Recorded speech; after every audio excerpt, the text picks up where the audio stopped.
Bonjour à tous, bienvenue sur la chaîne, j'espère que vous allez bien, vous avez passé une bonne semaine, un bon week-end. Écoutez, aujourd'hui on va faire comme d'habitude, vous savez, le point hebdomadaire sur la crypto-monnaie et l'actualité également économique. Donc on va parler comme d'habitude du Bitcoin, des ETF, également avec les capitaux entrants, sortants sur le Bitcoin. Je vais vous part de mon opinion, de mon analyse là-dessus. On va parler également du Bitcoin en général avec des indicateurs vraiment très intéressants sur le niveau des articles ou même des courbes, hein, tout simplement. Vous allez voir, là aussi, c'est édifiant, ben, en fait, de voir l'évolution de l'intérêt institutionnel pour le Bitcoin au fur et à mesure que le retail, c'est-à-dire la masse, les particuliers, se retirent du marché crypto. Donc là, quelque part, alors c'est bien, en même temps c'est triste, hein, c'est que les institutionnels sont en train de gagner. Donc ça, c'est triste dans la partie du jeu, de l'offre et de la demande. Et en même temps, c'est bien pour les prix du Bitcoin et pour ceux, les guerriers, entre guillemets, qui ont tenu le choc et qui n'ont pas vendu leur Bitcoin. Bon. Donc on est en train vraiment d'assister, je pense, en temps réel exactement à ça, quand on voit en plus derrière, vous savez, les recherches du terme Bitcoin ou NFT ou crypto-monnaie, on voit vraiment que la majorité des personnes, eh bien, se désintéressent totalement du Bitcoin et de la crypto-monnaie alors que c'est de l'avenir. C'est ça qui est incroyable. Et donc c'est pour ça qu'après, donc comme d'habitude, une fois que j'aurai fait le Bitcoin, je vais vous parler de VeChain, des projets, vous savez, en lien avec le RWA. Donc, il y aura Ondo, il y aura le XRP avec Ripple, notamment. Là aussi, il y a des choses très intéressantes à dire et il y a des nouveautés par rapport au procès, vous savez, entre le Ripple et la SEC, notamment avec un dernier alias, on va dire un dernier verdict de la juge analysatoresse. Voilà, donc je vais vous en parler. Je ferai le point également sur les actualités crypto en lien en fait, général, mais ça se transforme en RWA. Ce que je constate depuis quelques semaines, c'est que la majorité des grosses nouvelles en lien avec l'actualité crypto, que à la base, moi je disais général, eh bien, sont en train de se focaliser sur le RWA. Et c'est là où je suis en train de, effectivement de constater que la révolution qu'on est en train d'assister à travers des partenariats des institutionnels avec du secteur traditionnel avec le secteur de la crypto-monnaie, eh bien c'est tout en lien avec le secteur du RWA, c'est-à-dire la tokenisation d'actifs. Et c'est là où vraiment, c'est pour ça que cet événement-là est vraiment très frappant, c'est que dans les actualités crypto, avant on avait des nouvelles quand même qui gravitaient sur autour des NFT, machin. Là, ça recentre vraiment sur le secteur du RWA. Donc, il se passe quelque chose. Vraiment, il se passe quelque chose à ce niveau-là. Et en fin de vidéo, je passerai aux actualités économiques que vous connaissez en faisant le point sur notamment le conflit Israël-Iran. Mais ça, je pense qu'il y a beaucoup de géopoliticiens donc on fait le point. Voilà, donc je ferai très rapidement le survol de ça. Mais surtout, moi, ce que je fais, c'est le lien avec, bien sûr, le cours du pétrole, le cours de l'or, le cours du dollar par rapport à l'euro, le cours du CAC 40, etc. Parce que c'est là où c'est intéressant de voir les effets. Bref, donc c'est parti, hein, vous avez le programme. Si vous êtes chaud, ça vous intéresse, et bien écoutez, c'est parti.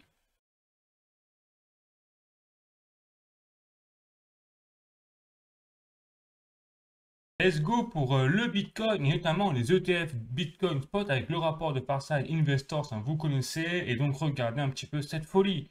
C'est-à-dire que là, cette semaine, mais regardez-moi ça. C'est quand même incroyable. Alors, on a eu une correction du Bitcoin, souvenez-vous, hein, cette semaine, mais regardez les capitaux institutionnels. Là, on est en moyenne sur quasiment du 300-400 millions de dollars par jour injectés dans les ETF Bitcoin Spot. Quand je vous dis que là, les institutionnels, ils accélèrent le mouvement, c'est pas pour rien. C'est-à-dire que les chiffres et les capitaux entrants sur les ETF Bitcoin Spot parlent en fait pour eux-mêmes. Regardez, donc là, ça veut dire qu'en une semaine, on a ajouté quasiment plus de 2 milliards de dollars dans les ETF Bitcoin Spot. C'est quasiment un record. Quasiment un record sur une semaine. Bon, et donc on a un total, regardez, de flux entrants, capitaux entrants sur les ETF Bitcoin Spot de 48,8 milliards de dollars. Voilà. Et ça, à un moment où en plus tout le monde commence, enfin la majorité enfin on va dire on voit bien de la masse a un peu capitulé sur l'intérêt porté sur le Bitcoin, sur les crypto-monnaies ou sur la fin du cycle, hein, du bull run, clairement, alors que les institutionnels, eux, n'en ont rien à faire. Hein. Clairement, ils achètent du Bitcoin et ils ne savent plus comment faire pour en acheter. Et là où c'est intéressant, c'est que pareil, hein, sur le rapport de Parside Investors des ETF Ethereum Spot, et c'est pareil, dans une moindre mesure là cette semaine, mais c'est pareil, on a aussi des flux qui continuent d'entrer sur les ETF Ethereum Spot et on a un total, vous voyez, d'ailleurs on a dépassé officiellement les 4 milliards de dollars injectés sur les ETF Ethereum Spot. Ça, c'est un nouveau record absolu. On n'avait encore jamais atteint ce montant-là. Donc, on voit bien qu'il se passe quelque chose au niveau institutionnel et pas uniquement sur le Bitcoin, mais également sur Ethereum. Donc, c'est une tendance générale en fait. Voilà. Donc, c'est là où c'est intéressant. Donc, je continue maintenant, je passe aux articles. Hop, vous voyez, un article de Cointelegraph France, face à l'érosion du dollar, Wall Street choisit le Bitcoin. Donc, enfin, le titre, il parle pour lui-même. Donc, que font les institutionnels? Que font les entreprises? Que font maintenant les gouvernements de plus en plus? S'intéressent au minimum au Bitcoin, mais surtout ils en achètent. Pendant que bah, la majorité des gens, le retail, on voit bien que ça, bon, pour ceux déjà qui ne savent même pas ce que c'est le Bitcoin, ou qui sont encore sur la phase le Bitcoin, c'est pour les criminels, eh bien, on est en train de rater en fait la solution justement au portefeuille de valeur refuge avec l'or, l'argent, etc. Parce que le dollar, les monnaies fiat, l'euro, c'est du bullshit. C'est du bullshit à cause de la dette, de l'impression de l'argent à l'infini, etc. Et ça, quand vous êtes dans on voit bien quand les institutionnels sont bien au courant de ce fait-là, parce qu'ils sont en train de causer le problème. Ils le causent, ils sont la cause de ça. Enfin, donc forcément, ils le savent.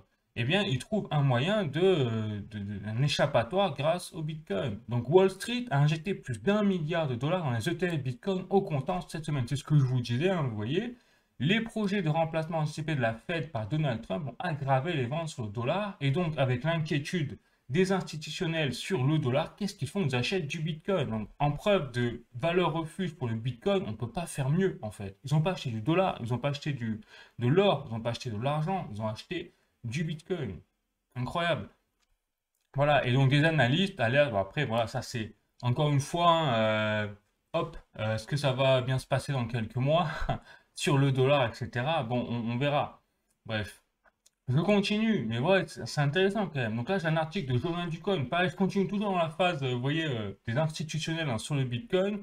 Une nouvelle société norvégienne se lance dans une trésorerie en Bitcoin. Alors ça, c'est intéressant parce que savoir que la Norvège, ils sont champions du monde, notamment on sait, hein, en Europe. Je crois que c'est la Norvège, le seul pays qui a un excédent incroyable, déjà au niveau parce qu'ils ont des ressources énergétiques, mais également au niveau de la gestion d'actifs. Voilà. Ils sont très forts, les Norvégiens, là-dedans. Et que font, par exemple, les sociétés norvégiennes, en tout cas celle-là? Donc la société, c'est local, hein, c'est Green Mineral. C'est une société qui est experte dans tout ce qui est l'extraction de minéraux, mais en haute mer. Ah, donc ça s'appelle Green Mineral. Et donc la société, son objectif, c'est de lancer une trésorerie en Bitcoin, et pas un peu, et pas avec un peu d'argent, c'est avec beaucoup, c'est avec 1,2 milliard de dollars. Rien que ça, quoi. Voilà, donc on y est. C'est-à-dire que ça continue. Toutes les semaines, ça coûte de milliards de dollars, ça rentre sur le Bitcoin. Maintenant, je continue, j'ai un article de cryptost.fr. L'Inde envisage à son tour une réserve stratégique en Bitcoin. Face aux stratégies Bitcoin mises en place par les États-Unis et le Salvador, l'Inde envisage à son tour une réserve stratégique. Le débat s'ouvre à New Delhi, porté par Pardip Bandari, sur fond de modernisation économique et de repositionnement géopolitique. On y est. C'est-à-dire que maintenant, même les politiques, alors là, effectivement, c'est un haut, alors de Pardi Bandari, c'est un haut fonctionnaire, hein, c'est une députée ou quelque chose dans ce genre-là. Bon, c'est pas encore, on va dire, c'est pas la banque centrale en elle-même, hein, mais on commence à vraiment observer une tendance. C'est ce que je vous disais, c'est le FOMO d'abord on a vécu, qu'on l'a vu en temps réel, c'est le FOMO institutionnel. Et bien là, on va arriver au FOMO bientôt gouvernemental. Et vous verrez que quand les États-Unis, alors s'ils le font réellement, hein, là aussi, il reste à avoir entre dire et faire, il y a un gap quand même. Mais si les États-Unis commencent à réellement acheter du Bitcoin et qu'ils l'annoncent et que c'est officiel, ça va être le bordel. Je vous le dis, je ne suis pas devin, je vous rappelle, hein, j'en profite pour dire, je ne suis pas un conseiller financier, je ne connais pas l'avenir, effectivement. Là, à travers cette vidéo, je vous partage mon opinion, mon analyse. Après, vous en faites ce que vous voulez, libre à vous d'être d'accord ou non, ou de même d'enrichir mon opinion, mon analyse dans les commentaires en me disant ce que vous en pensez. Mais moi, mon opinion, c'est que je suis convaincu quand je vois déjà le comportement institutionnel vis-à-vis du Bitcoin, que ce n'est qu'une question de temps avant qu'on ait le même comportement, mais avec ce sera plus des milliards, mais ce sera des centaines de milliards injectés sur le Bitcoin, avec le FOMO, en fait, gouvernemental. Pourquoi? Parce que le Bitcoin, on est officiellement aujourd'hui déjà en troisième guerre mondiale, mais c'est pas la troisième guerre mondiale, en fait, comme la seconde qu'on a connue, où c'était des hommes qui se battaient forcément sur le champ de bataille, hein, avec des fusils et des tanks. Là, on est sur une troisième guerre mondiale financière, économique. Donc, l'avenir, en fait, du vainqueur de cette troisième guerre mondiale ne sera pas à coup de bombe nucléaire. De toute façon, la bombe nucléaire, c'est ça, bah, il n'y a plus d'humanité, hein, bon, voilà. Mais ce sera le pays qui aura la meilleure économie structurelle parce que ce sera celle qui, en fait, aura l'argent, tout simplement. Et l'argent, c'est le nerf de la guerre. Voilà. Et cet argent-là, eh bien, quand les pays auront définitivement compris que leur monnaie fiat, c'est du shitcoin et que ça tombera forcément à zéro parce qu'ils n'ont pas le choix d'imprimer de l'argent en masse pour financer leurs dettes et financer leur budget public, eh bien, ils se jetteront tous pour les pays cohérents, non wokistes, hein, bien sûr, parce que nous, l'idéologie de la France, c'est même pas la peine, hein. Ne rêvez pas. Le jour où la France intégrera le Bitcoin en trésorerie, ce ne sera pas avec le gouvernement que l'on a, ni avec les députés, ni avec l'Assemblée que l'on a. Voilà, faut pas rêver là-dessus. Désolé, mais je suis profondément convaincu qu'il n'y aura rien à faire là-dessus. Bon, donc tant qu'on n'a pas un autre régime, carrément. Bon, voilà. Mais en tout cas, les pays qui sont un peu plus cohérents en ce moment, avec notamment, bah, on voit même aux États-Unis, malgré que Trump soit un peu bipolaire, là, je sais pas ce qu'il fait, mais même lui, il a l'air d'avoir compris l'importance et l'enjeu économique, stratégique du Bitcoin vis-à-vis de la finance mondiale. Pareil pour l'Inde. La Chine, je ne serais pas étonné qu'on ait des nouvelles bientôt, comme quoi la Chine va déjà enlever l'interdiction sur la crypto-monnaie sur le Bitcoin. La Russie, je vous l'ai montré déjà plusieurs fois, est très intéressée par le Bitcoin. Voilà. Donc on a même eu la République tchèque, on a eu des pays des Balkans qui sont intéressés également au Bitcoin. Je ne parle pas du Salvador qui a déjà légalisé le Bitcoin. La Suisse, pareil, ils sont intéressés de près au Bitcoin. Lugano, déjà, une ville en Suisse, accepte déjà le Bitcoin. Voilà. Donc quand vous avez des pays un peu cohérents sur le plan économique et tout, forcément ils s'intéressent au Bitcoin. Voilà, c'est ça qui est intéressant. Donc je continue, autre article de cryptost.fr, Anthony Pompliano veut lancer une Bitcoin Treasury Company avec 1 milliard de dollars.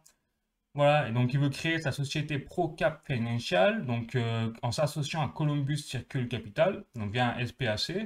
Et donc le but, ce sera en fait de détenir jusqu'à 1 milliard de dollars de Bitcoin et générer des revenus sur ses avoirs. Voilà, donc c'est quelque part le même travail que fait Stratégie de Michael Saylor aujourd'hui avec ses plus de 500 000 Bitcoins. Donc on est en train d'assister à des gens qui veulent créer en fait des banques Bitcoin.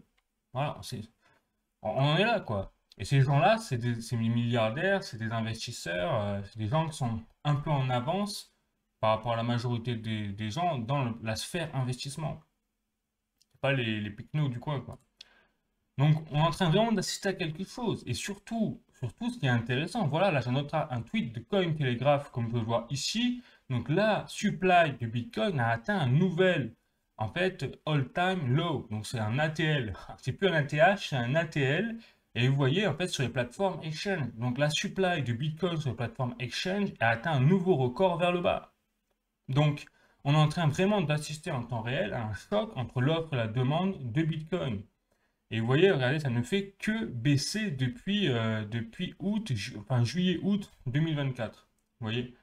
Et 2025, c'est vraiment flagrant, on a une baisse, mais prononcée, du nombre de bitcoins disponibles sur les plateformes exchange. Alors après, je rappelle, hein, quand on dézoome, attention, c'est pas à zéro là, hein.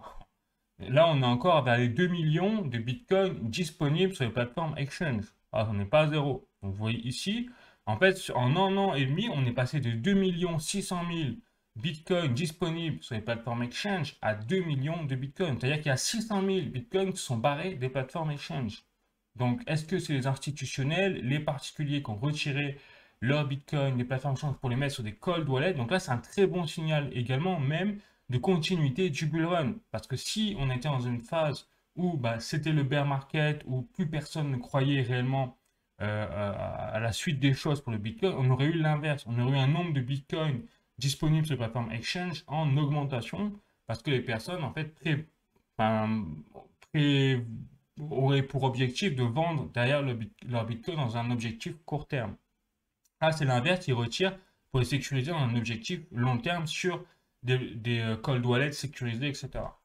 Très intéressant ça. Voilà, donc là on est en train d'assister à une razzia. Donc quand je vous dis qu'il n'y aura pas assez de Bitcoin pour tout le monde, c'est vraiment, pour moi ça continue de se valider cette thèse-là, tout simplement parce que c'est mathématique en fait. Et quand on voit derrière qu'on n'a pas encore atteint une vitesse de croisière d'achat de Bitcoin de la part des institutionnels, on est encore qu'au début là, c'est ça qu'il faut comprendre. Malgré les nouvelles impressionnantes, ce n'est rien comparé en fait à la capacité du marché traditionnel qui se porte en plusieurs trillions de dollars. On a à peine quelques centaines de milliards de dollars pour l'instant injectés sur le Bitcoin. On le voit bien avec les ETF, notamment Bitcoin Spot, on a à peine 48,8 milliards de dollars injectés sur les ETF, quoi. Sur Bitcoin, par les institutionnels. C'est rien du tout. C'est une goutte d'eau dans l'océan de possibilités de perfusion quelque part au niveau des capitaux financiers vers le Bitcoin.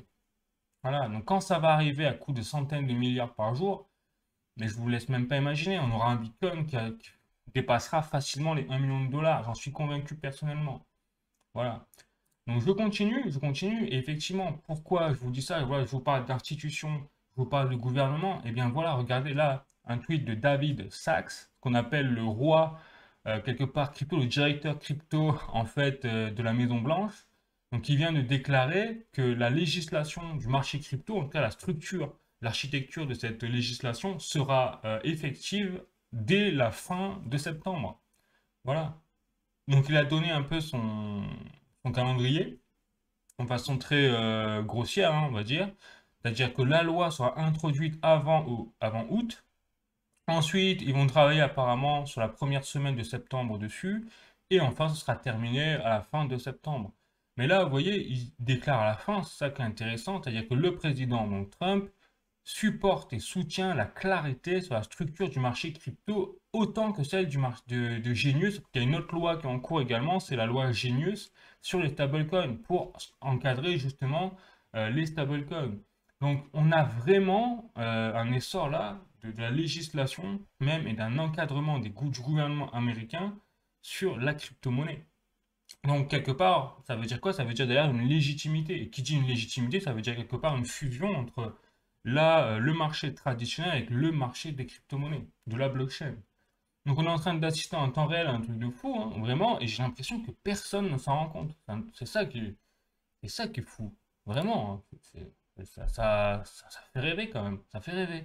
Bon, donc là j'ai un autre tweet de Bitcoin Magazine, vous voyez, donc quand je vous dis qu'on est en train d'assister à un truc de fou au niveau du Bitcoin, là je pas mieux, je peux pas vous dire mieux. Alors, regardez, je vais vous dire, là j'ai un papier du US Federal Housing, donc FHFA, c'est-à-dire c'est l'organisme qui gère tout ce qui est l'aspect législation au niveau de l'immobilier aux États-Unis, mais d'un point de vue hypothécaire. Bon, et donc là, que vient de déclarer cet organisme-là, donc fédéral, hein, bien sûr, eh bien, c'est qu'il a autorisé quelque part sur les marchés, eh bien, que le Bitcoin et les crypto-monnaies soient des actifs qui soient compatibles désormais dans les capitaux pour tout ce qui est les hypothèques. Mais est-ce que vous imaginez le délire quand même? Attendez, là, c'est une information. En gros, on a un lien maintenant entre l'immobilier, donc surtout américain, un des plus gros marchés mondiaux en termes d'immobilier à l'échelle internationale, et le Bitcoin est un actif, en fait, un collatéral quelque part qui va permettre aux Américains d'avoir, eh bien, c'est-à-dire que les banquiers vont analyser leur Bitcoin, leur portefeuille crypto, et ce sera suffisant pour justifier une hypothèque, notamment. Truc de fou. Voilà. Et donc là, j'ai un tweet de Swan qui résume extrêmement bien, je trouvais, à travers son thread, la chose. C'est-à-dire que voilà, le Bitcoin a encore donc traversé une milestone, un jalon majeur, et la plupart des gens ne réalisent pas enfin, la puissance de ce jalon. Donc pour la première fois, vous voyez, le US Housing System, vous disiez, est en train de préparer en fait le Bitcoin comme un actif qui permet justement d'accéder à l'hypothèque, quelque part immobilier. Bon. Dingue. Donc là, il présente le papier que je vous ai montré. Vous l'avez vu. Et donc, là où c'est intéressant, c'est qu'effectivement, le marché, donc l'hypothécaire immobilier au niveau américain, c'est 13 trillions de dollars de dette. Oui, c'est basé sur la dette, hein, c'est l'hypothécaire. Voilà. Donc, c'est un marché de 13 trillions de dollars. Donc, imaginez un marché de 13 trillions de dollars, vous avez quelque part un collatéral avec le Bitcoin. Plus légitime que ça n'existe pas au niveau immobilier, quoi. Voilà, du délire.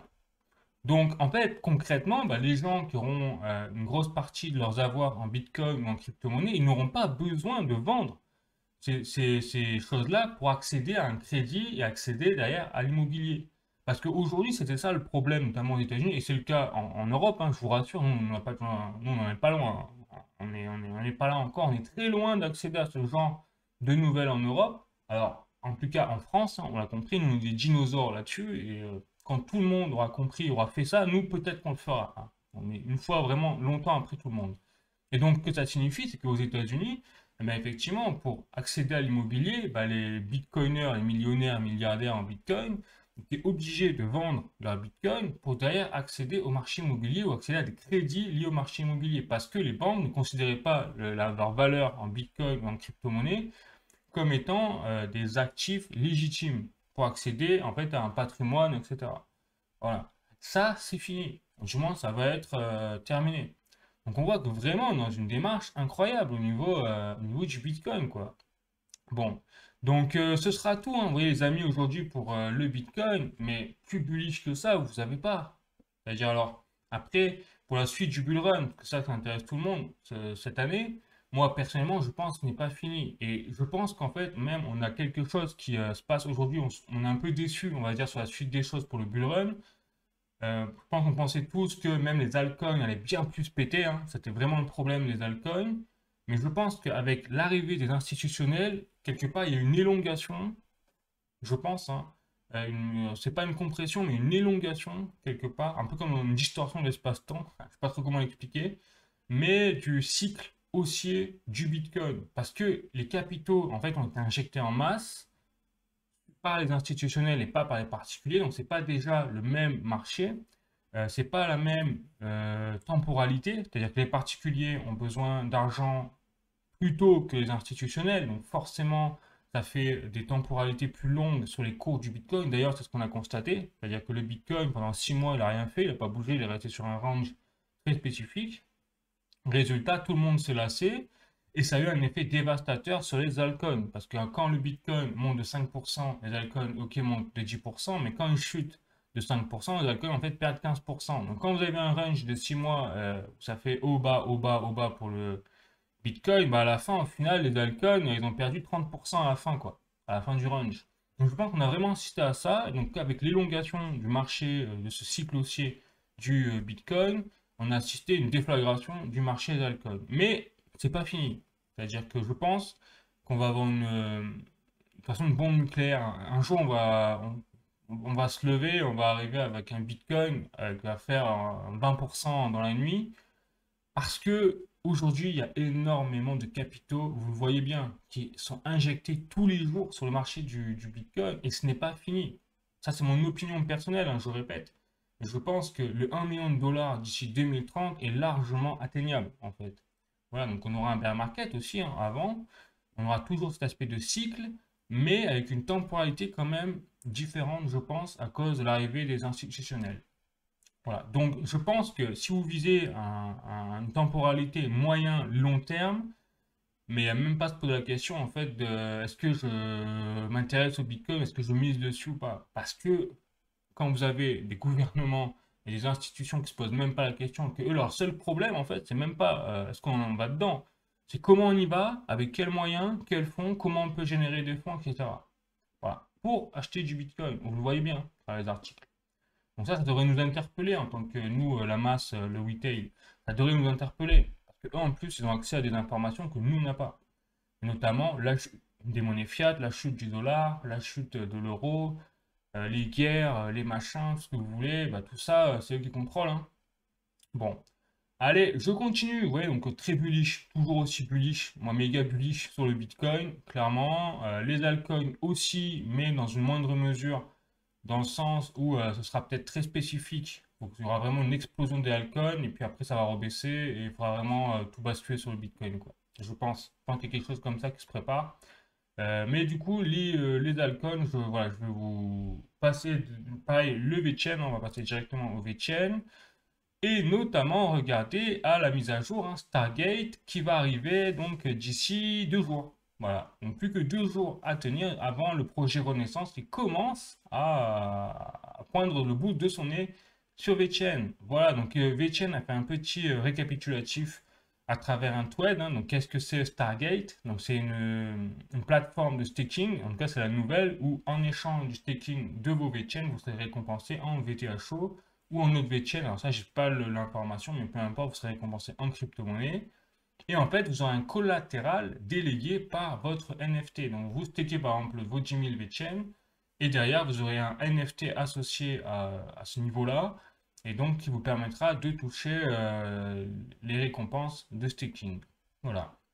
Donc, si c'est bien du VTHO que vous gagnerez également. Ensuite, je rappelle, 100% des VTHO en fait, lors des transactions seront brûlées. Donc là, déjà, ça va vraiment en fait, calmer directement la production du VTHO. Donc il y aura un impact sur la supply du VTHO, ça c'est une évidence absolue. Est-ce qu'il va y avoir un impact direct, court terme, sur les prix du VTHO ou du VeChain? Je ne sais pas. Je ne sais pas parce que c'est pas non plus, ils vont pas réduire par exemple la supply de 100% ou de 50% du VTHO existant. Donc je ne suis pas sûr qu'il va y avoir un impact immédiat. Ce sera plutôt un impact moyen terme, voire long terme. Je ne serais pas surpris en tout cas. Et VeChain, je ne suis pas sûr qu'il y ait non plus un impact sur les prix du VeChain, tout simplement parce que le VeChain n'est pas encore, c'est-à-dire on n'a pas encore un engouement majeur sur le VeChain. Et le seul moyen de faire booster, je pense, les prix du VeChain, c'est d'attirer plus de holders quelque part. Et là, on n'y est pas encore. On n'y est pas encore, on est au tout début donc, de la mise à jour, donc forcément, ça va pas se faire, je pense, hein, d'un claquement de doigts. Après, si ça arrive d'un coup, moi je suis preneur, hein, comme vous, hein. Si tout pète d'un coup pour lever de chaîne, tant mieux, hein. On va pas rechigner là-dessus, quoi. Allez, je continue toujours avec VeChain et regardez-moi ça un petit peu Donc là, j'ai un tweet de Chain Broker qui fait référence en fait, à l'activité de développement au niveau donc, des développeurs de l'informatique sur les projets. Et regardez, on a en tête de liste, on a NER Protocol qui a fait plus 107% et VeChain en deuxième position qui a fait plus 97,9%. Donc on voit bien que VeChain, tous les mois, il y a une activité de développement, mais vraiment énorme sur ce projet. Parce qu'il est toujours, VeChain est toujours dans le top 10, hein, je constatais. Vous l'avez vu aussi d'ailleurs quand je présentais ce genre de tweet d'information, que VeChain est toujours dans le top du panier en fait de développement de son activité, de son écosystème. Et ça, je pense que c'est lié bien sûr à la plateforme DBTRDAO, où d'ailleurs bah, j'ai une nouvelle, hein, puisque on a, hop, là j'ai un tweet de CoinDesk comme on peut voir ici avec Dana White. Alors je rappelle que Dana White c'est le PDG de l'UFC. Donc l'UFC, vous savez, c'est les athlètes hein, qui se foutent bien sur la gueule, on voit, enfin voilà, mais c'est quand même suivi par 13 millions de personnes et c'est un sport qui est très prisé, très suivi aux États-Unis. Donc Trump est fan de ça d'ailleurs. Je vous avais montré d'ailleurs une vidéo de Trump et de Dana White, également du PDG de VeChain, donc Sonny Lu, qui était en train de parler il y a 3-4 mois lorsque Trump avait assisté donc à un des matchs de l'UFC. Bon, dans une finale ou un truc comme ça. Donc là, Dana White, il est interviewé, comme on peut voir ici. Et qu'est-ce qu'il raconte? Eh bien, il raconte tout simplement un truc de fou. Je suis all-in VeChain. Alors, est-ce que c'est juste du partenariat ou est-ce que c'est vraiment qu'il y croit et qu'il y a des choses qui sont en train de se produire, qui sont en train de se construire sur l'écosystème de VeChain? Je ne sais pas. Mais quoi qu'il en soit, vous avez quand même le PDG de l'UFC, donc suivi par 13 millions de personnes, qui déclare au monde entier, bah moi, vous savez quoi, dans la crypto-monnaie, je suis all-in on VeChain, j'ai investi mes billes dans VeChain. Ça, au niveau marketing, c'est extrêmement puissant, et en plus, il se mouille quand même le gars, parce que là, il donne un conseil en investissement quelque part. Ah, là, vous avez quelqu'un qui quand même, bon, voilà. Et donc, c'est aussi le PDG de PowerSlap. Alors, PowerSlap, c'est autre chose encore. Alors, ça, j'ai jamais compris comment. C'est... Alors, enfin, voilà, en parlant, je rigole. PowerSlap, vous savez, c'est les athlètes qui se foutent des baffes. Et le dernier debout, en fait, a gagné, quoi. Bon, bah, donc super, hein, vous avez l'UFC et PowerSlap, et donc bah, Dana White, c'est le PDG des deux entités. Bon, mais quoi qu'il en soit, vous voyez, il a quand même déclaré Dana White, je suis all-in in VeChain, et ils avaient même le t-shirt sponsor VeChain. Donc là, on est en train d'assister quand même à quelque chose d'assez énorme sur VeChain, surtout que, et c'est là qu'on commence à comprendre un peu l'écosystème de VeChain vers où il évolue. C'est-à-dire que là, on a l'application BYB, donc c'est Build Your Body. Donc, pour ça, ils s'appellent BYB. Et donc, c'est une application qui sort sur la plateforme VBetterDAO et qui vous récompense en crypto. C'est en partenariat avec l'UFC, vous voyez sur l'application. Et vous êtes récompensé en B3TR. Voilà. Donc là, on commence à avoir un impact réel avec des écosystèmes quand même et des marques de fou, hein, notamment l'UFC, avec une application donc BYB pour favoriser justement le sport. Donc ça rappelle beaucoup, vous savez, l'application là en 2021-2022 où vous achetez des NFT de chaussures et quand vous couriez, après vous étiez récompensé en crypto. Bah là, c'est le même principe, mais derrière, c'est pas une petite société qui est derrière ça, qui a coulé d'ailleurs, hein, je crois, derrière. Mais là, c'est carrément une entité comme l'UFC, BYB et BChain. Donc vous avez vraiment des gros acteurs derrière. Et donc vous êtes récompensé en B3TR si vous faites votre sport quotidien. Là, on commence à toucher réellement à la tokenisation d'actions réelles. Pas la tokenisation d'actifs, mais la tokenisation d'actions. Donc là, on entend vraiment, quand je dis que VeChain, c'est un acteur dans le RWA, sont les seuls à faire ça, c'est qu'eux, ils sont même pas sur la tokenisation d'actifs. Hein. Ils vont bien plus loin. Ils sont sur la tokenisation d'actions réelles. Voilà, il n'y a même pas de marché encore pour ça en fait. C'est ça que je veux dire. Donc si un jour on a un marché, VeChain, ils vont tout raser sur leur passage. Et c'est là où c'est intéressant. Donc c'est un pari, vraiment. VeChain, là-dessus, c'est un pari. Sans compter, bien évidemment, tous leurs partenariats qui sont pas trop mis en valeur, il faut avouer, avec notamment des industries au niveau de la supply chain, la contrefaçon, etc. Bon. Nous ont vraiment pris un virage à 360 degrés vers, on voit bien, la tokenisation d'actions réelles. Je crois que c'est vraiment ça, BitChain aujourd'hui. Et donc, bah, ça marche, hein, puisque regardez, on est déjà à 9 393 000 nouvelles adresses, comme vous pouvez le voir, avec une belle ligne droite, là, hop, dans l'action d'adoption de nouveaux wallets pour VeChain. Et on n'a par contre pas d'intérêt. Regardez, là j'ai les tokens hein, avec le nombre de holders. La semaine dernière, nous étions à 1 686 000 nouveaux portefeuilles sur VeChain, enfin nouveaux holders. Là, on a à peine pris peut-être 500 holders en une semaine. Donc c'est là où c'est problématique pour VeChain. C'est pour ça que malgré le projet Renaissance là, qui sort, donc qui commence à sortir ses premières billes au 1er juillet, tant qu'on n'a pas, on va dire, allez, 200 000 holders ou 100 000 holders par semaine qui viennent en fait acheter du VeChain, faut pas s'attendre à ce que ça bouge réellement les prix. Je pense, c'est mon opinion, je peux me tromper, j'espère me tromper, ce serait une bonne surprise. Mais voilà, faut pas rêver quoi. Voilà, faut pas rêver. Bon. Après, pour VTHO, on voit que ça bouge plus. Donc, est-ce qu'on n'aura pas une grosse poussée sur le VTHO? Surtout que là, c'est en lien avec le VTHO. Et je pense que c'est vraiment le VTHO qui peut bouger plus rapidement au niveau des prix que VeChain. Ouais, ça, j'y crois parce qu'il y a plus de holders, il y a un momentum d'adoption quand même qui est plus présent. Et surtout, eh bien, le projet Renaissance, en fait, supprime carrément la production de VTHO quasiment. Voilà, donc on va se retrouver avec un supply de VTHO qui va peut-être même réduire au fur et à mesure du temps. Alors que jusqu'à présent, c'était l'inverse, c'était un supply qui était en augmentation constante. Bon. Et enfin, le B3TR. Là, le B3TR, c'est intéressant. Effectivement, il y a de plus en plus de holders sur ce projet et ça va continuer. Ça va continuer puisqu'il y a de plus en plus d'applications intéressantes qui sortent au quotidien. On voit bien avec la nouvelle application BYB en partenariat avec l'UFC. Bon. Donc, plutôt intéressant ce qui se passe hein, vraiment en ce moment. Donc, je continue, les amis, ce sera tout pour VeChain, hein, mais vous voyez qu'il y a quand même il y a quelque chose à faire avec VeChain. Voilà, ça que je veux dire, c'est que dans le RWA, qui est un narratif quand même par excellence, en ce moment, on le voit bien, et je vais vous le montrer avec les actualités crypto et tout, derrière, qui sont centrées sur le RWA, en fait, hein, maintenant.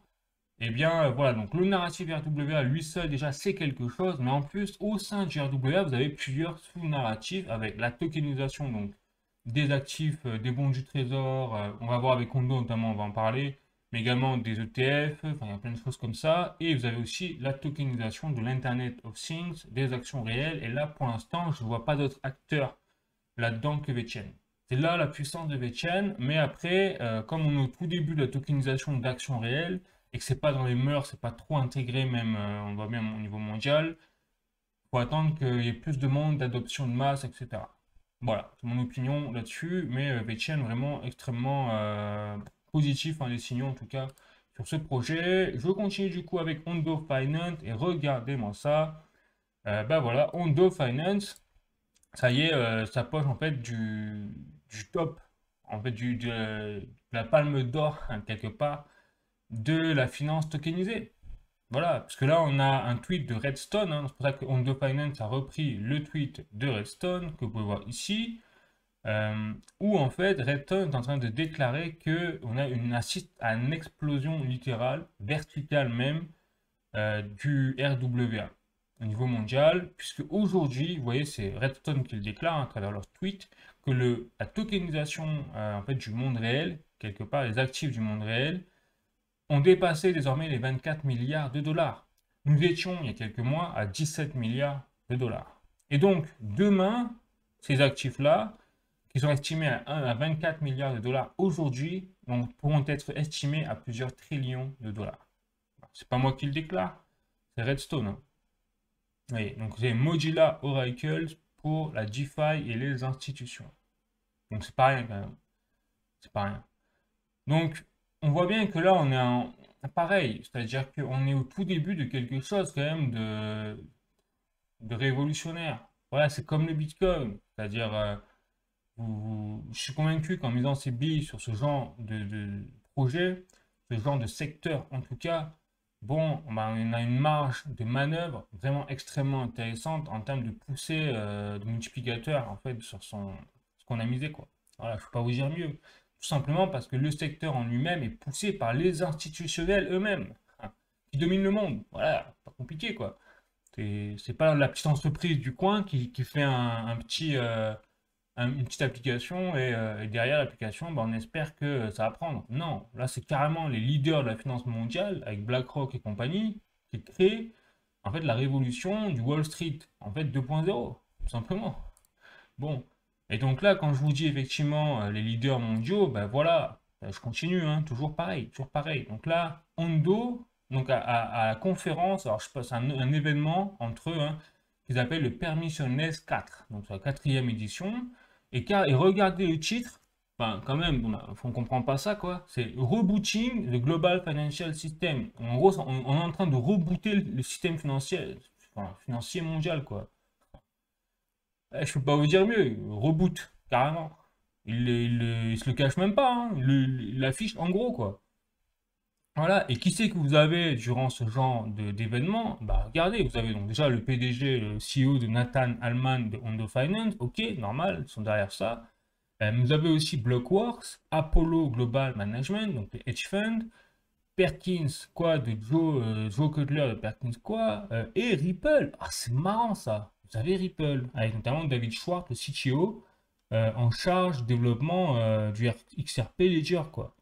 Voilà, et tout ce petit monde, eh ben, qu'est-ce qu'on fait? Eh ben, on va rebooter le système financier mondial. Et tous ces petits mondes-là est déjà en partenariat avec, notamment bah, Ripple, vous le savez, on va en parler, ils sont déjà en partenariat avec des banques centrales, Ondo Finance, ils sont en partenariat avec BlackRock, Chainlink, notamment, ils l'ont annoncé dans 2 semaines pour tout ce qui est justement bah, tokenisation des bons du trésor américains. Donc il y a aussi le gouvernement, il y a Trump derrière.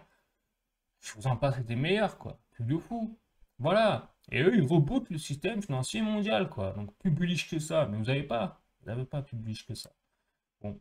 Allez, je continue. Cette fois avec Ripple et le XRP. Bon. Donc là, nouveau rebondissement, moins sympa hein, pour Ripple, mais c'est pas non plus la panacée. Je vais vous expliquer pourquoi. Donc là, j'ai un tweet, un article pardon, de cryptost.fr. Donc l'affaire de Ripple XRP contre la SEC reprend. Cette juge décide qu'un règlement à l'amiable n'est pas possible. Donc, je vais vous expliquer tout ça. Tandis que Ripple XRP, la Securities and Exchange Commission, donc la SEC, avait trouvé un règlement à l'amiable, la juge Anaïda Torres a décidé qu'il ne peut pas en être ainsi. En fait, voilà, ce qui s'est passé, simplement, c'est qu'à la base, il y a quelques mois, on avait Brad Garlinghouse, le PDG de Ripple, qui avait déclaré effectivement que le procès entre la SEC et Ripple était terminé. Donc on était super, moi-même, hein, j'étais content, tout génial. Mais il n'y avait pas eu encore de décision close définitive du tribunal. Donc là, c'était vraiment les deux parties, la SEC plus Brad Garlinghouse, qui avaient dit ça y est, c'est fini. Nous, on s'est entendu entre nous. Sauf que entre-temps, bon, ils ont fait, voilà, ils sont passés par le tribunal, hein. Donc la juge Anaïsa Torres qui suit le procès depuis 4 ans quand même, depuis 2021.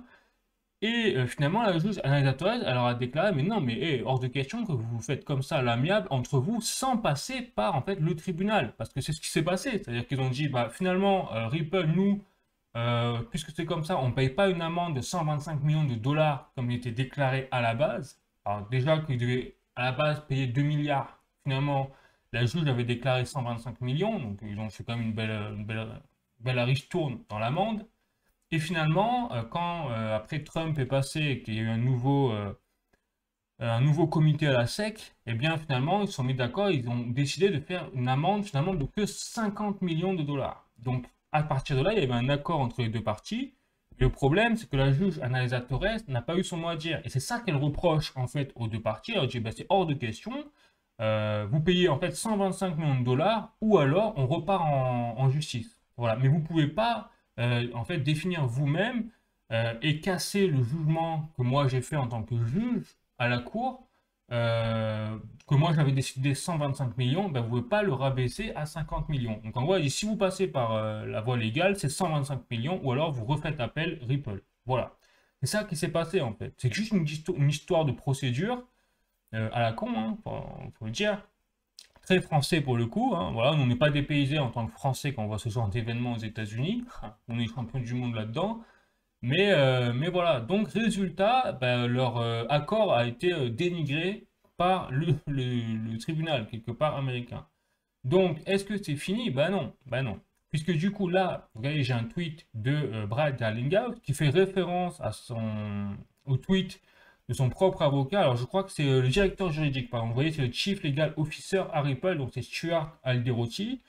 Et donc, qu'est-ce qui se passe? Eh bien, Stuart Alderoty, au 26 juin, a justement résumé tout ce que je vous ai déclaré là. Il l'a résumé dans son tweet. Et donc, derrière, Brad Garlinghouse, le PDG de Ripple, a déclaré en fait que Ripple, de son côté, finalement, n'allait pas continuer à faire appel. Ils allaient finalement payer l'amende en fait. Ils allaient laisser tomber leur cross-appeal, c'est-à-dire leur contre-appel. Et ils s'attendent à ce que la SEC fasse pareil. Donc au final, on va se retrouver avec Ripple va payer 125 millions, normalement, hein, si j'ai bien compris, si c'est bien ce qui va se passer. Et la SEC va abandonner derrière les charges, en fait, quelque part son appel. Et donc, on va s'arrêter à ça. Et le procès sera terminé. Voilà. Donc, Brad Garlinghouse, il déclare, nous sommes en train de clôturer ce chapitre une bonne fois pour toutes et se focaliser sur le plus important, c'est-à-dire construire l'Internet de la valeur. Lock-in. Bloqué ou je sais pas quoi. Voilà, donc ça relance bien sûr, ben, ah oui, la machine hein, juridique, que voilà, c'est pas fini, mais c'est une formalité, puisque la SEC et Ripple, on l'a bien compris, sont d'ailleurs d'accord entre eux. Donc maintenant, ils sont en train même de se mordre les doigts, de se dire, mais c'est quoi ce bordel? C'est-à-dire qu'on est d'accord pour arrêter de se taper dessus, sauf que c'est l'arbitre, c'est un peu ça en fait qui est en train de se passer, qui nous dit, bah non, non, non, faut que vous continuez à vous taper dessus. C'est vraiment ça. Vous imaginez un combat de boxe, c'est exactement ça. L'arbitre a dit, allez, non, non, vous ne posez pas les armes là, hop, hop, hop. Vous continuez de vous fracasser la gueule, là. Voilà, c'est ça. On est vraiment dans un monde de fou quand même quand on y pense, hein. Bon, donc du coup, je continue toujours avec XRP Ripple. Donc vous l'avez compris, ça va se terminer ce procès, ben, je pense, d'ici 2026. Enfin, c'est qu'une question de temps avant qu'officiellement il n'y ait plus de combat obligé entre Ripple et la SEC désormais. À part qu'on a d'autres nouvelles surprises de ce genre au niveau des tribunaux américains. Bon, ensuite, Wormhole, ça y est, a annoncé, et Ripple hein, ont annoncé un partenariat entre eux avec le XRP Ledger au milieu pour apporter, ça y est, l'interopérabilité multi-chain pour le XRP Ledger et le upcoming XRPL EVM Tidechain, c'est-à-dire après tout ce qui est les en fait Layer 2 sur le XRP Ledger. Donc ils prévoient maintenant de sortir des Layer 2 pour le XRP Ledger. Donc très intéressant. Donc là on va avoir vraiment, on voit qu'ils sont vraiment en train de préparer ce qu'ils appellent le Internet de la valeur. C'est-à-dire qu'ils vont créer quelque part même une sorte de Ethereum bis, mais destiné aux banques, au gouvernement peut-être, aux banques centrales, etc. Et surtout aux paiements transfrontaliers. Voilà. Donc ça y est, on y est quoi. Et Wormhole va avoir un rôle là-dedans. Donc là, on est en train d'assister quelque part à l'émergence un petit peu du concurrent du réseau Swift bancaire. Tout de fou quoi. sous nos yeux. Voilà. Et là, encore une fois, petit partenariat comme ça pour la route entre Aeon et Ripple. Parce qu'en fait, Aeon, donc, du coup, veut apporter le XRP et le RLUSD au monde du paiement. Donc là, on parle quand même d'un process qui va permettre donc, le paiement par le stablecoin RLUSD ou même par le XRP dans plus de 20 millions de marchands en fait à travers le monde, tout simplement. Que Aeon, quand même, c'est plutôt c'est plutôt connu dans le milieu du Web3. Donc, vous voyez, ça continue. On voit que là, Ripple, chaque semaine, continue d'avancer ses pions pour conquérir des parts du marché quelque part au réseau Swift bancaire. Mais sans le concurrencer totalement, c'est plutôt en le révolutionnant. Je pense que la nuance, elle est là.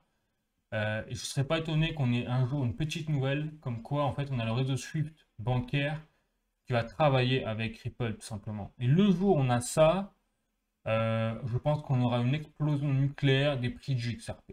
Parce que derrière, il y aura forcément en fait un pont qui sera fait entre le XRP et le réseau Swift bancaire. Et les banques ont accès peut-être par le réseau Swift bancaire au XRP. Et du coup, à tout l'aspect, à tous les avantages liés au XRP, c'est-à-dire que les paiements transfrontaliers faits en quelques secondes, avec des coûts de transaction extrêmement faibles, etc.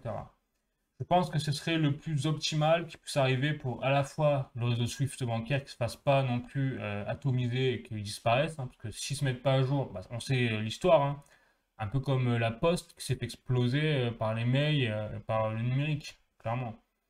Bon. Allez, je continue, et là, voilà, maintenant je vais passer aux actualités crypto dans cette plus générale, mais en fait, qui sont toutes maintenant de près ou de loin focalisées sur le secteur du RWA, ce que je vous disais précédemment. Donc là, j'ai un article de journalducoin.com, tokenisation, le marché des AWA atteint 24 milliards de dollars et Ethereum reste leader incontesté. Donc là, ce que je vous disais avec la nouvelle, c'est partagé par Ondo Finance avec Red, je sais plus quoi là. Voilà. Donc, tokenisme-moi. La tokenisation est sans doute l'une des plus grandes tendances de ce bull run. Ce que je vous dis, c'est que c'est vraiment ce que je suis en train d'assister même moi en voyant, en faisant mes recherches et tout. C'est vraiment enfin, le constat que j'ai fait, même au niveau des nouveautés, des partenariats et tout, c'est tout en lien avec le RWA. Incroyable. Donc, oui, avec de nombreuses entreprises, dont les géants de la finance, comme BlackRock ou Franklin Templeton, qui ont manifesté leur intérêt pour cette nouvelle technologie. Donc, selon un rapport de Redstone, que je vous l'ai montré tout à l'heure, le marché des AWA a explosé de 380% depuis 2022, pour atteindre les 24 milliards de dollars. Et ce n'est que le début, vous l'avez compris, ce n'est que le début. Allez, je continue, toujours avec les actualités en lien avec le RWA.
Je continue avec un article de cryptost.fr. Gemini lance le trading d'actions tokenisées en Europe.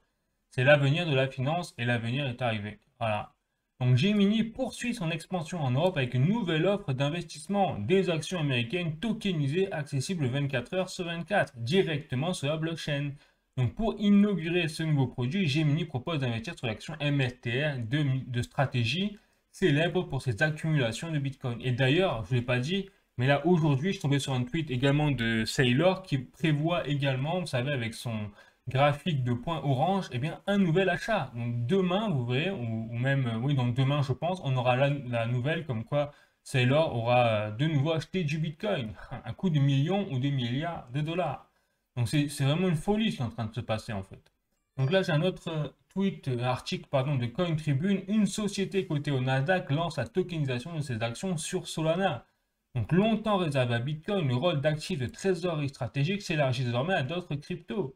UPXI, coté au Nasdaq, en apporte une illustration concrète. Elle a renforcé sa trésorerie avec 735 000 Solana, valorisée à plus de 105 millions de dollars, mais surtout, elle a annoncé la tokenisation de ses actions sur la blockchain Solana.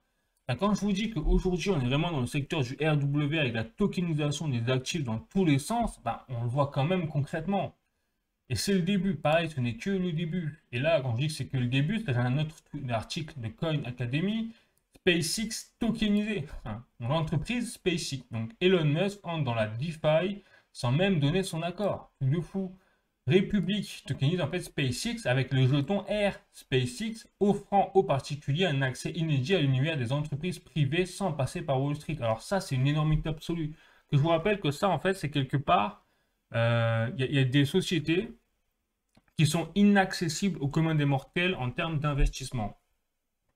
Mais grâce justement à la tokenisation des actifs, ce genre de procédé spécifique à Wall Street, où c'est en fait qu'un membre, des élites très particulières peuvent accéder grâce à leur argent, parce qu'il faut un minimum de fonds en fait pour y accéder, ce que n'ont que les milliardaires, hein, les millionnaires, et bien du coup ça réduit le panier. Et vous avez toujours les mêmes en fait qui peuvent investir en avant-première quelque part sur des projets, des entreprises très prisées, comme notamment SpaceX de Elon Musk qui avait déjà fait ses preuves avec PayPal, avec Tesla, etc.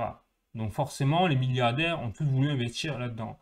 Mais ce n'était pas accessible au commun des mortels. Et bien désormais, c'est accessible à tout le monde, quelque part, justement grâce à ce système-là, où vous avez en fait la tokenisation en fait, avec le jeton Air SpaceX de l'entreprise, sans même en fait qu'on puisse passer de près ou de loin par la vraie société SpaceX. C'est un peu un clone, si vous voulez, de la société, un peu un ETF, quoi. Voilà. On est sur la tokenisation d'actifs avec des clones des vraies actions. Donc, c'est là où ça commence à devenir très, très intéressant, le secteur du RW avec la tokenisation d'actifs. Allez, je continue avec Cointelegraph France. Crypto boom inattendu du marché tokenisé grâce au crédit privé. Le marché des actifs réels tokenisés atteint désormais une valorisation de 24 milliards de dollars, largement dominé par le crédit privé et la dette américaine liée aux bons du trésor. Donc, on voit vraiment que le marché tokenisé, c'est une révolution en fait de la TradFi, du marché financier traditionnel, crédit, la dette, etc., des bons de trésor aujourd'hui. Voilà, ça je voulais mettre en évidence derrière l'évolution des 24 milliards de dollars. Bon, allez, donc maintenant c'est fini pour tout ce qui est la partie crypto-monnaie et je vais passer désormais à l'actualité économique où là, il y a forcément beaucoup de choses à dire. Je passe à un article de leséchos.fr. Israël, Iran, Washington a bombardé les sites nucléaires iraniens. Donc voilà, donc ça c'était le scénario un petit peu catastrophique. Hein. C'était qu'on ait les États-Unis qui interviennent directement dans la guerre entre l'Iran et l'Israël. Et finalement, c'est ce qu'ils ont fait, mais dans une certaine mesure. Alors c'était, est-ce que c'est un revirement de Trump parce qu'il est bipolaire ou est-ce que c'est vraiment une stratégie américaine pour mettre fin à la guerre? C'est possible. Enfin, on ne saura jamais, hein, je pense. Mais voilà, en tout cas, c'était stratégique parce qu'on a constaté quoi? On a constaté donc Trump affirme que le site nucléaire de Fordo, donc en Iran, est anéanti. Il vante un moment historique pour les États-Unis, l'Israël et le monde et appelle Téhéran à finir cette guerre. Bon, en sachant que c'est quand même l'Israël qui a bombardé l'Iran, quoi, en premier. Bon, quand même, donc c'est un peu gonflé. Mais il n'y a pas, ok, c'est comme ça. Il assure que les installations d'enrichissement nucléaire de Téhéran ont été totalement détruites. Donc là aussi, il n'y a pas de... Enfin, on n'est pas sûr à 100% parce que c'était des installations qui étaient profondément enfouies sous terre. Donc est-ce que les bombardiers ont vraiment réussi à atteindre les bunkers souterrains? Là aussi, c'est compliqué de le confirmer avec les images satellites et tout. Bon. Mais soit, peu importe, parce que derrière, donc, les conséquences, c'est que l'Iran a bombardé ou a essayé de bombarder des bases, vous l'avez vu, hein, au Qatar, notamment donc sur le poste de commandement en fait, donc des bases militaires américaines donc au Moyen-Orient, sont situées au Qatar. Ils n'y sont pas arrivés, bien évidemment, puisque le Qatar a abattu tous les missiles iraniens, mais surtout ce qui est marrant, c'est que c'est l'Iran qui a prévenu les États-Unis qu'ils allaient la bombarder. Donc forcément, bah, il n'y avait personne dans les bases, il n'y a eu aucune, au final, il n'y a eu aucun mort apparemment, il n'y a eu aucune infrastructure détruite dans l'affaire, si ce n'est peut-être les installations d'enrichissement nucléaire de Téhéran. Voilà, ce serait vraiment le pire qui puisse être arrivé en termes de dégâts. Et résultat, derrière, Trump a obligé quelque part Israël à mettre fin à la guerre et à l'Iran à un cessez-le-feu. Donc c'est marrant, en fait, on bombarde et puis après, je dis hop, hop, hop, on interdit de répondre, hein. Si tu réponds, ça va mal se passer. En gros, c'est ça qui s'est passé, mais ça a marché, puisque depuis, l'Israël et l'Iran ont un cessez-le-feu effectif. Donc assez incroyable, au point que vous voyez, eh bien, les prix du pétrole ont chuté directement. C'est-à-dire, regardez, quand on a eu le début de la guerre entre l'Iran et Israël, je crois que c'était effectivement donc, en début juin donc 2025, on a eu commencé à avoir une augmentation explosive du pétrole, hein, qu'on a eu qui est monté jusqu'à quasiment 80 euros le baril, dollars pardon le baril. Et dès qu'on a eu le cessez-le-feu par Trump, regardez un peu, le marché a totalement corrigé et redescendu à des niveaux quasiment identiques à celles d'avant la guerre des 12 jours. Parce que la guerre a duré 12 jours. Bon. Donc, vraiment, c'était voulu, c'était calculé. Moi, je dis bravo à Trump hein, pour le coup, parce que ça a marché son truc. Truc de fou, quoi. Donc, est-ce que les bipolaires ont été très intelligents ou très bien conseillés au point de pouvoir vraiment comme ça résoudre des situations ou manipuler les marchés comme ça? Bravo. Moi, je vous dis vraiment, bah, ça a marché en tout cas. Force est de constater. Ou alors c'est un coup de bol, je sais pas. Mais bon, résultat, du coup, toutes les choses se sont calmées, mais jusqu'à quand? Parce que le problème, c'est ça. C'est-à-dire que là, c'est un cessez-le-feu. Mais on connaît la situation au Moyen-Orient, c'est pas avec la parole de Trump que ça va changer les choses. Donc là aussi, je pense que c'est du court terme, mais au niveau long terme, ça partit en vrille, quoi. On le sait bien, tôt ou tard, il y a Israël ou Iran qui bombardera l'un ou l'autre, quoi. Parce que je pense que c'est vraiment une guerre de haine et de trop profonde pour pouvoir être soldée comme ça. Ou là, il faudra un changement de régime, mais là aussi, ça n'a pas l'air d'être bien parti là-dessus. Donc, à ce niveau-là, en fait, c'est vraiment du rustine court terme, à mon sens. Hein, je peux me tromper, je suis pas expert en géopolitique Moyen-Orient, hein, mais au niveau moyen et long terme, rien n'a changé, quoi, en fait. Voilà. Si ce n'est peut-être, et j'ai dit bien peut-être, que l'Iran est moins proche de la bombe nucléaire qu'avant. Ce en quoi j'ai des doutes, et à savoir même s'ils avaient vraiment le désir d'avoir l'arme nucléaire. Voilà, ça, on ne sait pas aussi également. Il y a des rapports contradictoires là-dessus. Allez, je continue, donc toujours dans l'actualité économique, mais autre. Cette fois, on passe à la France. Donc là, j'ai un article de latribune.fr. L'emploi recule légèrement en France. Les chiffres de l'INSEE montrent qu'au premier trimestre, l'emploi salarié privé a perdu près de 70 000 postes en un an. Le taux de chômage reste stable dans l'Hexagone, même s'il devrait légèrement progresser d'ici la fin de l'année. Donc le chômage augmente, donc sur un an, hein, c'est ce qu'il prévoit en tout cas dans l'INSEE. Et par contre, l'emploi salarié privé a perdu près de 70 000 postes. Alors ça, c'est pas bon, parce que ça veut dire que c'est en fait les postes fonctionnaires qui compensent. Donc ça veut dire que c'est les postes payés par l'État, donc qui font accumuler de la dette, qui au final remplacent les postes salariés qui créent vraiment de la valeur, qui créent de la richesse. Je dis pas qu'il ne faut pas être fonctionnaire, hein, loin de là. C'est juste que si on en a trop et qu'on remplace, bah, à la longue, c'est logique, hein, les emplois comme dans le salaire salarié privé par des emplois dans le public, bah forcément, qui c'est qui paye les salariés du public? Bah, c'est les salariés du privé, à travers leurs impôts. Enfin bref, c'est logique, hein. Donc il y a un moment où ça va accélérer le problème, où on se retrouve avec finalement des vrais créateurs de richesse, voilà, dans les salariés du privé, qui au final ne seront plus assez pour assurer bah, le paiement des retraités ou des personnes fonctionnaires ou salariés du public. Donc, il est là le problème aussi. Il y a vraiment un souci en France quoi, de cohésion et de gérance et de gestion des montants, quoi. Dingue. Et donc là aussi, pourquoi je dis ça, c'est parce que ça, c'est un peu l'introduction à ce qui nous tombe dessus. C'est-à-dire que là, la tribune.fr, encore une nouveauté, un nouvel article, la dette française sera bientôt jugée aussi risquée que la dette italienne. Mais là, ça, c'est une dinguerie aussi, hein. Je vous le dis, pourquoi l'écart du rendement entre la dette italienne et la dette française est en train de fondre à grande vitesse et pourrait même être insignifiant dans les prochains mois. Donc, c'est-à-dire que c'est pas dans un an, c'est pas dans 2 ans, c'est là, c'est maintenant, là. C'est maintenant. Donc, un changement de régime majeur alors que le gouvernement français semble incapable d'enrayer les déficits publics. Et donc, pourquoi je vous dis ça et pourquoi je trouvais que c'était très alarmant, en fait, cet aspect-là?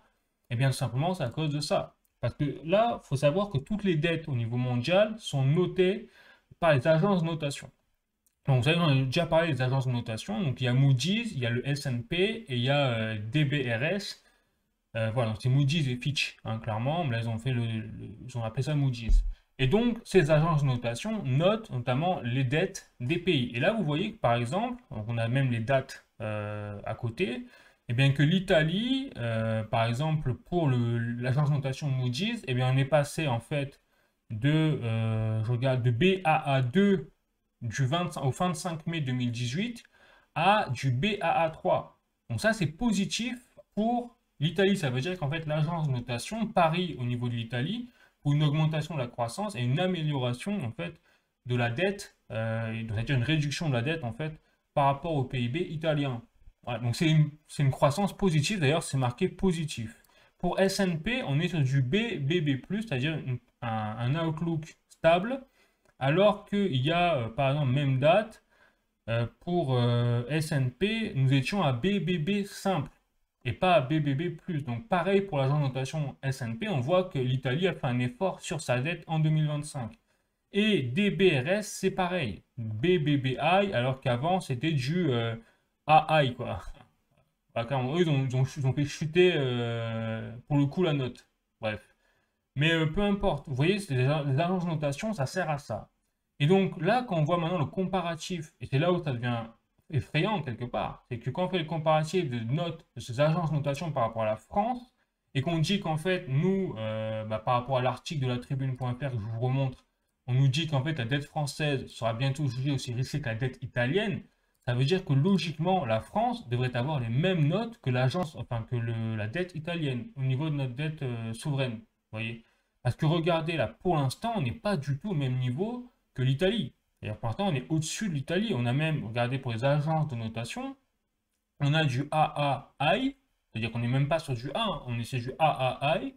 S&P S&P, voilà, on est sur du AA-, et Moody's, on est sur du AA3. On est très loin du B. On est d'accord. Parce que là, il faudrait donc, si on rétrograde d'un cran de toutes les agences de notation, on serait sur du A, A également, et sur du AA2. Voilà, pour Moody's and Fitch. Or là, on est en train de nous dire qu'en fait, on devrait être comme l'Italie, voire même pire. Sauf que eux, ils sont carrément en B, quoi. C'est ça que je veux vous faire comprendre. Et donc, ça voudrait dire que là, si dans les mois qui viennent, on est mis au même niveau que l'Italie, on serait qualifié au niveau de la dette, on serait rétrogradé d'au moins 2 ou 3 rangs minimum. Et ça, c'est ultra mauvais en fait pour justement les intérêts de la dette, parce que quand vous baissez, notamment de la part des agences de notation, eh bien vous baissez quelque part la confiance des investisseurs auprès de cette dette. Donc il y aura plus de garanties qui seront demandées en contrepartie. Voilà. Donc ça veut dire que les taux d'obligation de notre dette vont exploser, les intérêts de la dette vont exploser pour la France à un moment où justement on a besoin d'avoir un souffle quelque part, de l'air frais quoi, pour notre dette. Donc, ça va nous étrangler. Aussi simple que ça. C'est logique, hein, c'est logique. Donc, on n'est pas on est vraiment pas en bon état, et malheureusement, il n'y a rien qui change. On voit que la tête de l'État, là, ils se sentent pas trop concernés, j'ai l'impression, ou je sais pas, ils vont pas réaliser, ils veulent pas réaliser, ou alors ils sont incompétents. C'est des clowns, je sais pas. Vraiment, il y a un truc à faire, il y a un truc, hein. À ce niveau-là, je pense que ça dépasse l'entendement, en fait, d'être aussi décorrélé de la réalité, quoi. Bon, donc là j'ai un article de Le Figaro, hein, je continue toujours dans l'économie au niveau de la France et au niveau mondial. Donc guerre commerciale, le S&P 500 atteint un nouveau record en séance grâce à l'accord entre les États-Unis et la Chine. Voilà, donc ça veut dire que le S&P 500 repart à la hausse. Vous voyez, donc on a dépassé les 6160 points à la bourse de New York, record d'attente du mois de février. Donc on a effacé en fait toutes les pertes liées aux tarifs douaniers de Donald Trump. On y est, donc là je vous montre clairement la bourse. Donc j'ai le CAC 40, j'ai le S&P 500 comme vous voyez ici, le Nikkei 225 japonais et l'Euronext. Et regardez un petit peu donc sur effectivement 40 ans, on voit que les performances ont été incroyables pour l'Euronext et pour pour le S&P 500, mais loin d'être le cas. Alors c'est une bonne performance pour le CAC 40, mais on aurait pu faire beaucoup mieux si on avait été mieux dirigé. Voilà. Donc on voit bien qu'il se passe quelque chose quand même et nous, on nous a vendu. C'est-à-dire qu'à partir de 2012, en fait, depuis la crise des subprimes de 2008, on voit bien que nos entreprises, nos industries françaises surtout, ont vraiment été découpées en rondelles et vendues à l'étranger, puisque nous, on n'a plus rien en fait. C'est-à-dire que le CAC 40 français, on n'est vraiment pas bon, quoi, par rapport aux autres zones géographiques mondiales. Même l'Euronext a fait une très belle performance. Donc, aucune raison que nous, normalement, au CAC 40, surtout que la France, est un des pays les plus riches d'Europe, quoi, normalement. Donc, il y a un truc. Donc, il s'est passé quelque chose au niveau politique en France qui a détruit, en fait, notre tissu économique et industriel. D'ailleurs, on n'a plus d'industrie en France, ce qui explique pourquoi on performe beaucoup moins, peut-être, que l'Allemagne, notamment, et les autres pays en Europe au niveau de la bourse. Bon. Et donc, sur un mois, pour qu'on analyse un petit peu l'évolution, et bien, regardez sur un mois, qui c'est le vilain canard? C'est nous, le CAC 40. Voilà, super, toujours pareil. On a réussi sur un mois, on arrive à être en perte, alors que les autres, même le Japon, il y a plus 7%, quoi. Sur 6 mois, alors, sur 6 mois, on va voir, là aussi, on n'est pas folichon, folichon, vous voyez, comparé à Euronext. Tac, sur un jour, hop, voilà, et sur un jour, on est plutôt, on se rattrape un peu. Bon, voilà. Mais on voit vraiment que nous, le CAC 40, on s'est fait défoncer et qu'il y a un problème quand même avec la France sur le marché boursier. Allez, donc là par contre, la nouvelle intéressante, vous voyez par rapport à l'article que je vous montrais sur le Bitcoin au début, qui déclarait qu'effectivement Wall Street était en train de se tourner vers le Bitcoin parce qu'on avait le dollar qui chutait, et bien on le voit clairement au niveau de la parité euro-dollar, puisque là vous voyez que depuis 6 mois, en fait l'euro ne fait que prendre de la valeur par rapport au dollar. En fait, c'est pas l'euro qui prend de la valeur, on l'a compris, c'est le dollar qui baisse en termes de valeur, clairement. Et ça continue. Et vous voyez, c'est un truc de fou quand même, c'est que ça continue là. Par exemple, je mets sur un jour, ouais, bon, ça c'est reparti à la hausse, ça avait baissé, mais c'est reparti à la hausse. Et sur 5 jours, là on va voir, 5 jours, on n'a pas 5 jours, donc on a que sur un mois. Alors, sur un mois, on voit bien qu'effectivement, on continue l'euro de prendre de la valeur par rapport au dollar. En fait, c'est le dollar qui baisse par rapport à l'euro. Et enfin, on voit bien que c'est passé quelque chose avec la guerre Iran-Israël de 12 jours. On voit bien que l'or, en fait, a vraiment pris un petit coup dans l'aile. Alors, quand il y a eu la guerre Iran-Israël, déclaré, l'or a pris de la valeur. Donc on voit bien que l'or a toute son essence de valeur refuge par excellence, parce que quand il y a une nouvelle guerre, eh bien l'or explose. D'ailleurs, je vous le montre ici. On voit bien que là, l'or a pris de la valeur début juin, c'est-à-dire, je crois que c'était au 12 juin, donc 6 juin, pardon. 6 juin, on a eu l'Iran et Israël, boum, l'or a pris de la valeur, on a dépassé même les 96 euros le gramme 24 carats à un moment. Et dès qu'on a eu le cessez-le-feu de Donald Trump sur l'Iran et l'Israël, boum, badaboum, on a une chute de la valeur de l'or parce que justement les marchés se sont stabilisés, la peur est partie et donc forcément les gens ont vendu en partie leur or parce qu'ils étaient rassurés quelque part pour les remettre sur les marchés boursiers qui lui a explosé derrière à la hausse. Vous l'avez vu avec l'article que je vous ai montré. Voilà. Donc on voit bien que tout est lié dans la vie et que l'or est vraiment très bien dans justement tout ce qui est l'aspect de géopolitique mondiale déstabilisée. Eh bien, on voit qu'il y a un effet que quand les choses se calment, l'or a tendance à baisser. Et ce qui est intéressant, c'est que par contre, le Bitcoin, lui, n'a pas fait le même comportement. Le Bitcoin, lui, reste en augmentation là pour l'instant, malgré le conflit Iran-Israël et malgré la fin du conflit Iran-Israël. Donc en termes de valeur refuge, en fait, on constate que le Bitcoin devient de plus en plus prisé, même par rapport à l'or, en termes de valeur refuge, en termes d'investissement, tout. Donc le Bitcoin, j'ai vraiment l'impression qu'il rassemble un petit peu toutes les lignes de conduite. C'est-à-dire, si vous avez peur du marché, de la guerre, etc., on va miser plutôt sur l'or, mais également sur le Bitcoin. Alors que quand les choses se tassent, quand les choses rentrent dans l'ordre, eh bien, on n'a plus envie de miser sur l'or, on a envie de miser sur le Bitcoin. Comme les choses sont tassées, le Bitcoin va faire un bon rendement. Donc le Bitcoin, c'est vraiment aujourd'hui un mix, en fait, quelque part, de plus en plus prouvé, hein, de valeur refuge, mais également d'investissement et de performance sur le long terme.